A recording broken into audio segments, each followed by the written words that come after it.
یعنی لڑکا کب بالغ ہوگا، لڑکی کب بالغ ہوگی، یہ اسلامی مہینے کے دنوں کے اعتبار سے ہے، نہ کہ انگریزی مہینوں کے اعتبار سے ہے۔ یہ جو ہمارے ہاں ہے کہ اگر 15 سال سے قبل اگر کوئی لڑکا بالغ ہو گیا، آثار بلوغت ظاہر ہو گئے، مثلا اس کی داڑھی نکل آئی، احتلام ہو گیا یا کوئی اور علامات ظاہر ہو گئی، تو اس کو بالغ شمار کیا جائے گا۔ اگر کوئی علامات ظاہر نہیں ہوئی تو 15 سال کے بعد اس کو بالغ شمار کیا جائے گا۔ اب 15 سال کون سے ہوں گے؟ انگریزی نہیں، یہ جنوری فروری والے حساب سے نہیں،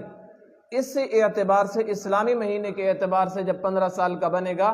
تب اس کو بالغ ہم شمار کریں گے۔ تو اس لیے ان تاریخوں کو لکھنا، ان تاریخوں کو یاد کرنا انتہائی ضروری ہے، خصوصاً بچے کی پیدائش کے وقت، خصوصاً کسی کی وفات کے وقت ان اسلامی تاریخوں کو نوٹ کر لینا چاہیے، تاکہ جب بچے کی بلوغت کا معاملہ آئے